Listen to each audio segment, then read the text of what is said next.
এই হলো গলদপুর।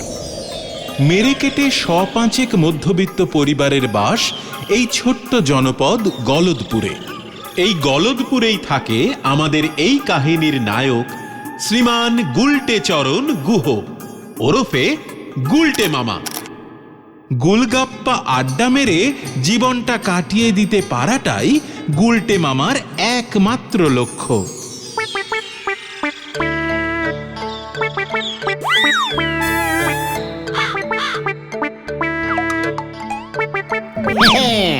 ঘটন পাঁচু, ইচ্ছে করলেই আড্ডা দেওয়া যায় না রে, আড্ডা মারতে জানতে হয়। ভেন্ডিটা এখনো এলো না? তোদের আমি পই পই করে কতবার বলেছি, একটা ডিসিপ্লিন না থাকলে ভালো আড্ডাবাজ হিসেবে জীবনে প্রতিষ্ঠিত হতে পারবি না। মানে ওটা ডিসিপ্লিন না, ওটা ডিসিপ্লিন হবে গুলটে মামা। ঘটন, এত বড় সাহস! তুই তোদের আড্ডা গুরুর ভুল ধরিস। ক্লাস 9-এ দুবার ফেল মেরে তো আর স্কুল মুখ হসনি। গুলটে মামা, ওই যে ভেন্ডি আসছে।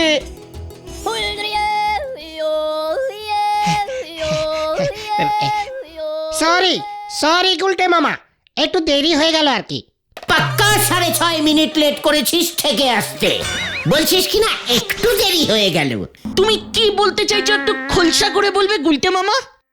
এই গলদপুরের উত্তর দিকটা কোন দিকটায় পড়বে রে? উত্তর দিক? মানে সূর্য তো নদীর ওপারেই ওঠে, আর উল্টো দিকেই আমাদের স্কুলটা ছিল। স্কুল তো এখনো আছে, তোরা শুধু নেই। মানে স্কুল পশ্চিমে। বুঝাচ্ছি, স্কুলের খেলার মাঠটা হলো উত্তর দিকে। সাবাস পাঁচু, ফাঁকা জমিও পেয়ে গেলাম তাহলে। অপূর্ব, তুমি কি বলতে চাইছো একটু খোলসা করে বলবে গুলটে মামা? করবো মানে? দেখ না কি করি। অত বড় মাঠটা শুধু শুধু স্কুলের বকাটে ছাত্রগুলোর জন্য ফেলে রেখেছে, ওটা এবার একটা বিশাল বড় কাজে লাগাতে হবে। তৈরি হ তোরা, কোমর বেঁধে তৈরি হ, তোদের লিডার গুলটে মামা ডাক ছেড়েছে। তুমি যতই ডাক ছাড়ো, তোমার ডাক হেড স্যার শুনলে তো। গুলটে মামা, স্কুলের মাঠে কিছু করতে হলে কিন্তু হেড স্যারের পারমিশন লাগবে গুলটে মামা। হেড স্যার মানে তো নটু বাবু, নটেশ্বর সরখেল। আমি যেবার আমার স্কুলের জীবন থেকে পদত্যাগ করে আড্ডা জীবনে প্রবেশ করলাম, সেই বছরই নটুবাবু গলদপুর হাই স্কুলে পদার্পণ করিয়াছিলেন। ওরে গলদপুরের বলদ ছেলের দল, তোরা কোনো চিন্তা করিস না, নটুবাবু আমাকে যথেষ্ট করে, আমাকে চেষ্টা করিলেও উনি ভুলিতে পারিবেন না। চল সকলে ওনার সঙ্গে মুখোমুখি সাক্ষাৎ করি। উনি যখন শুনিবেন ওনার স্কুলের একজন প্রাক্তন ছাত্র এত বড় একটি কার্য করিতে চলিতেছে, দেখবি গর্বে ওনার বুকের ছাতি হাতির মতো ফুলিয়া উঠিবে। আরে বাবা, তুমি করবেটা কি সেটা তো আগে বলো। সময় হলেই সব জানতে পারবি। হজম করতে পারবি কিনা গ্যারান্টি দিয়ে বলতে পারছি না। আজ রোববার, এখন হেড স্যারকে নরদার চায়ের দোকানে পাবো, এই ব্যাপারে আমি তোমাকে গ্যারান্টি দিচ্ছি গুলটে মামা। ওরে গলদপুরের বলদ ছেলের দল, তোরা চল রে চল রে চল, দঙ্গল বেঁধে মঙ্গল করতে যাই ওই নরার চায়ের দোকানে।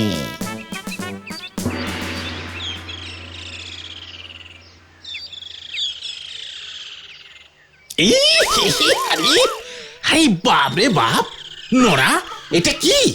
কেন স্যার, চা? তা চা কি চা পাতা দিয়েই করেছিস নাকি ঘাস পাতা দিয়ে? হেগে স্যার, দুবার ফুটিয়েছি তো। ছাগলের মূত্র হয়ে গেছে একেবারে। কি কাণ্ড কি কাণ্ড! ইস স্যার, ছাগলে আমাদের স্কুলের মাঠের ঘাসগুলো খেয়ে খেয়ে শেষ করে দিচ্ছে। স্কুল মাঠটা যে এভাবে ছাগলের আন্ডারে চলে যাবে এ আমি স্বপ্নেও ভাবতে পারিনি স্যার। এই যে আরো বড় ছাগল এসেছে। মানে হ্যাঁ স্যার, ঠিকই ধরেছেন, বড় বড় ছাগল। একবার ভালো করে দেখুন স্যার, গরুর মতো সাইজের এক একটা ছাগল। সারাদিন কাজকর্ম করে না, শুধু ঘাস খায়। ছাগলগুলোর কি সাহস! আপনি থাকতে আপনার স্কুলের মাঠে ছাগল! কি সাহস আপনাকে না জানিয়ে ঘাস খায়! তাই বুঝি? এটা বাসা, তা ছাগলের সাথে তোমার পার্থক্যটা কি? তা মতলব খানা কি? ঝেড়ে কাশো তো দেখি, সঙ্গে তো দেখি ছোট ছাগলগুলোও আছে। আপনার পায়ের ধুলো দিন স্যার, আশীর্বাদ করুন আপনার স্কুলের এই প্রাক্তন ছাত্র যেন সফল হতে পারে। এরেছে, তুমি সফল হলেই তো কেলেঙ্কারি। তা কি এমন মহাকার্য করতে চলেছ শুনি? স্যার, আমাদের এই গলদপুরে আমি আরো একটা হিমালয় পর্বত স্থাপন করব। কি হিমালয়? এই গলদপুরে হিমালয় স্থাপন? উজবুক, মস্করা করার আর জায়গা পাও না। মস্করা নয় স্যার, হিমালয়ের মতো ঠান্ডা মস্তিষ্কে আমি কথাটা বলছি। ভারতবর্ষের উত্তরে থাকবে মূল হিমালয়, আর গলদপুরের উত্তরে আমাদের এই স্কুলের মাঠে এবার থেকে থাকবে মিনি হিমালয়। বাজারের বরফকালে প্রচুর বরফ নষ্ট হয় স্যার। আমি বরফ কল থেকে বরফের চাই নিয়ে এসে বরফের উপরে বরফ, তার উপরে বরফ, একটার উপর একটা বরফের চাই সেট করে হিমালয় পর্বত তৈরি করে ফেলবো স্যার।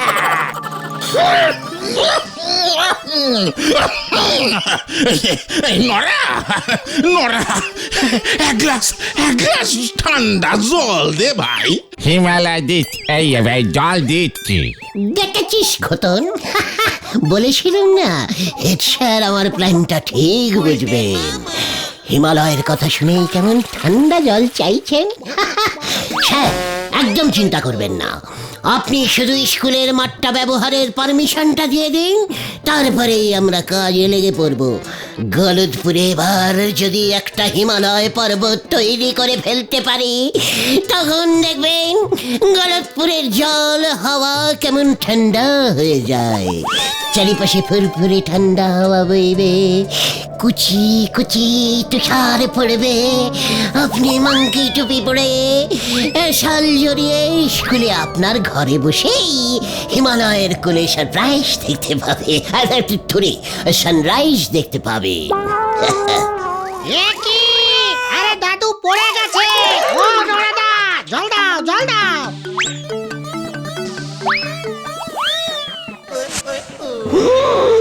এরপরে আমাদের গলদপুরে জল কত সস্তা হয়ে যাবে, কলের আর প্রয়োজনই হবে না। কিভাবে গুলটে মামা?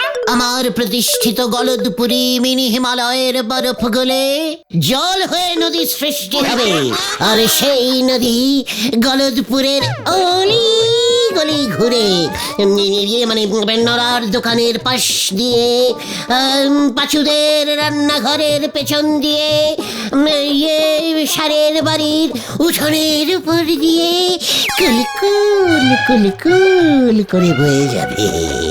তখন হয়তো স্যার আপনি নৌকোতে চেপে চা খেতে খেতে স্কুলে যাবেন।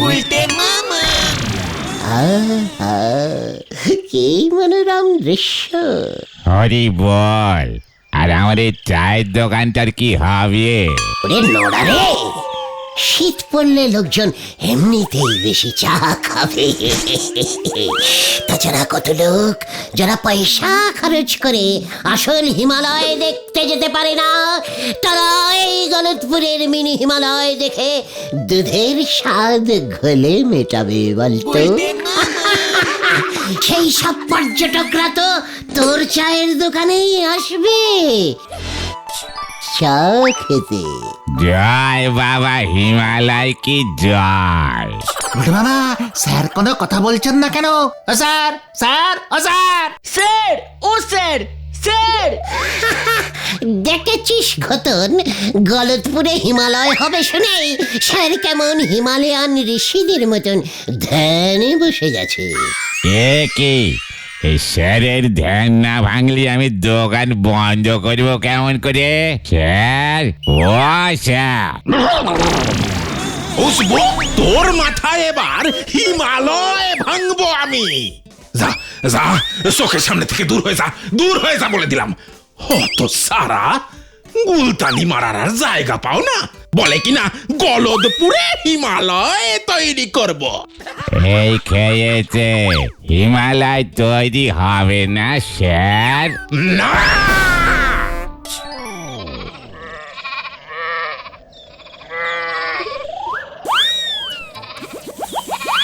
তাহলে এখন কি হবে?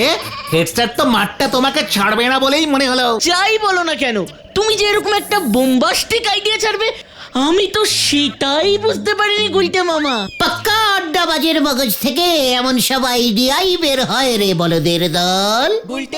তাতে আর লাভ কি হলো বলো? হিমালয় পর্বত তো আর তৈরি করা যাবে না। হেড স্যার তো শুনেই ভিড়মি খেয়েছেন। তাছাড়া এত বড় হিমালয় পর্বত তৈরি করতে তো প্রচুর বরফ লাগবে। এত বরফ আমরা পাবো কোথায়? আর পেলেও এত বরফ কিনতে প্রচুর টাকা লাগবে। এত টাকাই বা পাবে কোথায় গুলটে মামা? ওরে আমার গলদপুরের বলদ ছেলের দল, আগে এই মাঠটাকে পাই, তাহলে দেখবি বাকিটা জোগাড় হয়ে যাবে। রামচন্দ্রের বানর সেনারা যদি পাথর দিয়ে অত বিশাল একটি সমুদ্রে এপার ওপার সেতু তৈরি করতে পারে, তবে আমরাই বা বরফের উপর বরফ, তার উপরে বরফ, তার উপরে আরো বরফ ফেলে ফেলে মিনি সাইজের একটা হিমালয় পর্বত তৈরি করতে পারবো না? তার মানে তুমি কি বলতে চাও গুলটে মামা? আমরা বানর? না, হাঙর। একদম ইডিয়েস্টিকের মতো কথা বলবি না বলে দিলুম ভেন্ডি।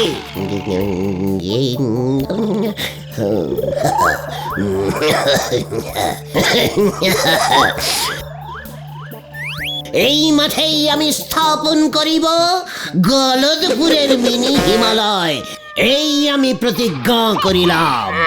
আর স্যার? বড় বড় কাজে এমন ছোট ছোট বাধা অনেক আসবে রে পাঁচু। যাগে, তোরা এখন বাড়িতে যা। আজ রাতটা আমাকে ভালো করে ভাবতে দে। স্যারকে রাজি করানোর জন্য একটা জব্বর প্ল্যান বার করতেই হবে। হ্যাঁ হ্যাঁ, সেই ভালো। এখন তুমি বাড়িতে যাও, নয়তো পিসিমা আবার তোমাকে খুঁজতে বেরিয়ে পড়বে। আমরাও ঘরের ছেলে ঘরে ফিরে যাই। পিসিমা আজ লাউ চিংড়ি করবে বলেছিল। ভালো কথা মনে করেছিস পাঁচু, তোরা বাড়ি ফিরে যা। আগামীকাল সকাল ঠিক 9টায় গজাদার বাগানে গুপ্ত মিটিং কল করিলাম। সকলে ঠিক সময় মতো হাজির থাকবি, মনে থাকে যেন।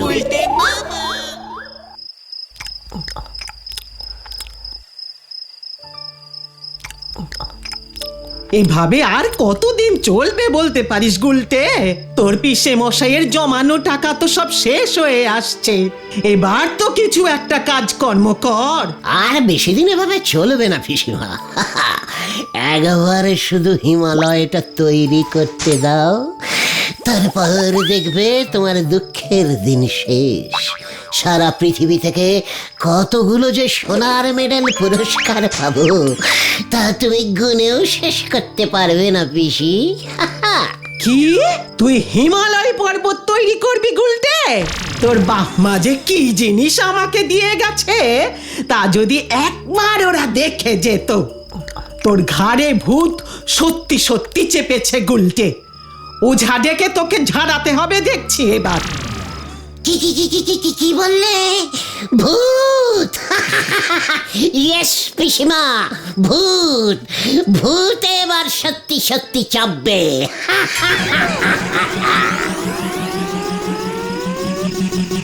হায় ভগবান, কি যে করি আমি এ ছেলেকে নিয়ে। কাল সকাল হলেই ঘটনাদের প্ল্যানটা বলতে হবে। পিসিমা যে এমন একটা প্ল্যান বার করে দেবে এ আমি ভাবতেই পারিনি। ওই স্কুলের মাঠেই আবার হিমালয় তৈরি হবে, হবে হবে হবেই। আর আমার তৈরি হিমালয়ের সর্বোচ্চ চূড়ায় সর্বপ্রথম আমি উঠব, আমি আমি আমি উঠব।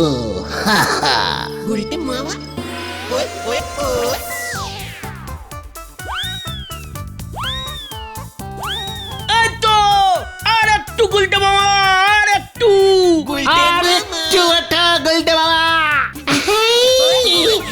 আমি আর পারছি না রে উঠতে। ওরে বাবা, পারবে পারবে গুলটে মামা পারবে।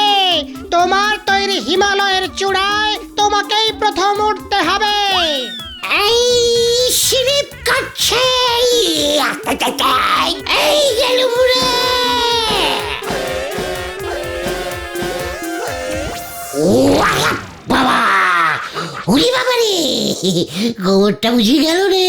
ওরে বাবা, আমি কি স্বপ্ন দেখলুম রে। ওরে বাবা, ও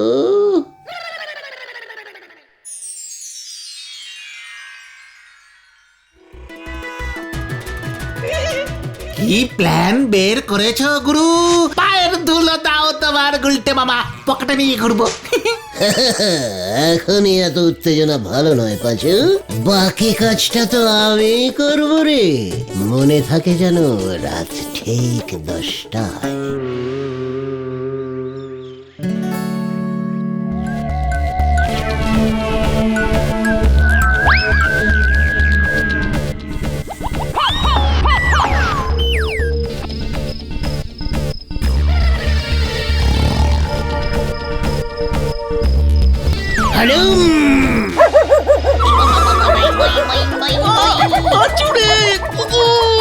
আমার মা যা যা যা, ওই যে ওই যে ওই যে।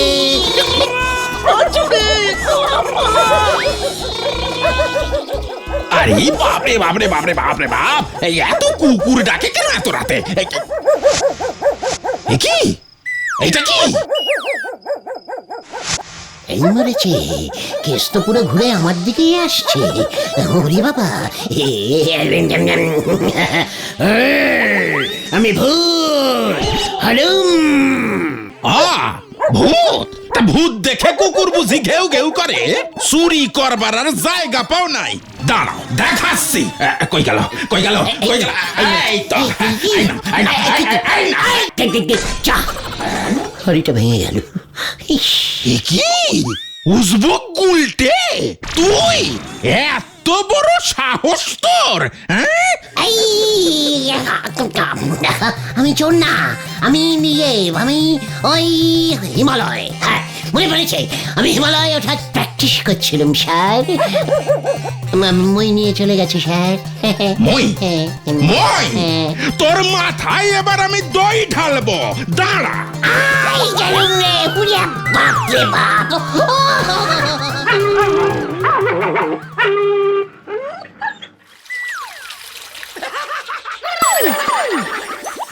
ওরে বাবা, বাঁচাও বাঁচাও বাঁচাও, বাঁচাইয়ে বাঁচাইয়ে। ওরে বাবা, বাঁচাও বাঁচাও বাঁচাও বাঁচাইয়ে বাঁচাইয়ে। ওরে বাবা, ও মাগো, ও মাগো, তোরা যে এইভাবে আমার সাথে বিশ্বাসঘাতকতা করবি আমি বুঝতে পারিনি রে। আমায় আগায় তুলে মই সরিয়ে নিলি। কি করবো গুলটে মামা, ওই কুকুরটা এসেই তো সব গন্ডগোল করে দিল। আমি আর হিমালয়ে পার্বত স্থাপন করবো না রে ভাইগণ। কেন গুলটে মামা, কেন আমাদের উপর রাগ করে? না রে ভাই, তো ওই কুকুরগুলোর জন্য। মানে সামান্য কুকুরের ভয়ে তুমি তোমার এত বড় একটা পরিকল্পনা বাতিল করে দেবে গুলটে মামা? ভয় না রে, ভয় নয়, ভালোবাসায়। মানে হ্যাঁ রে ভাইটুগন, ওই কুকুরটার রাগের কারণ আমি বুঝতে পেরেছি। কি কারণ গুলটে মামা? আমি যদি এই গলদপুরে হিমালয় পর্বত তৈরি করি, তবে যে গলদপুরে সবসময় কনকনে ঠান্ডা থাকবে। মানুষরা মানে তোরা সবাই তখন শাল, কম্বল, সোয়েটার, মাংকি টুপি পরে থাকবি। কিন্তু ওই কুকুরগুলো, ওই নিরীহ কুকুরগুলোর কি হবে তখন? সে কথা কখনো চিন্তা করেছিস? না তো। দরকার হলে কুকুরগুলোকেও সোয়েটার পরিয়ে দেব আমরা। ওইখানেই তো ওদের আপত্তি রে। বাবা গো, উফ, খুব ব্যথা। কাল রাতে ওরা তো আমাকে সকলে মিলে ঘিরে ধরে যখন ওদের এই দুঃখের কথাই বলছিল, তখন আমি ওদের বলেছিলুম যে বিনামূল্যে আমি ওদের সোয়েটার উপহার দেব। কিন্তু ওরা তো কেউ রাজি হলো না। কেন? পাছে সোয়েটার গায়ে চাপালে ওরা যদি ভেড়া হয়ে যায়, সেই ভয়ে। জয় আমাদের আড্ডা গুরুর জয়। গুরুদেব, পায়ের ধুলো দাও গুরুদেব। তাই তো ওই অবলা কুকুরগুলোর জন্যই আমি আমার এই হিমালয় স্থাপনের মহান পরিকল্পনা বাতিল ঘোষণা করিলাম। কিন্তু কুকুরগুলো জানলো কেমন করে যে তুমি গলদপুরে হিমালয় পর্বত বানাতে চাইছো? ওরে গলদপুরের বলদ ছেলের দল, কুকুরের প্রাণ নয়, ঘ্রাণ শক্তি যে মারাত্মক তা তোরা জানিস না? হ্যাঁ জানি তো, তাতে কি? আমার গা দিয়ে যে হিমালয় পর্বতের সোদা সোদা ঠান্ডা ঠান্ডা গন্ধ বেরোচ্ছিল, সেটা ওরা আগেই টের পেয়ে গেছে।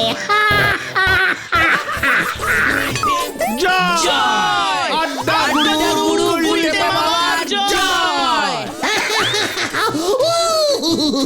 ওরে বাবা, ও মা গো, ও মা গো।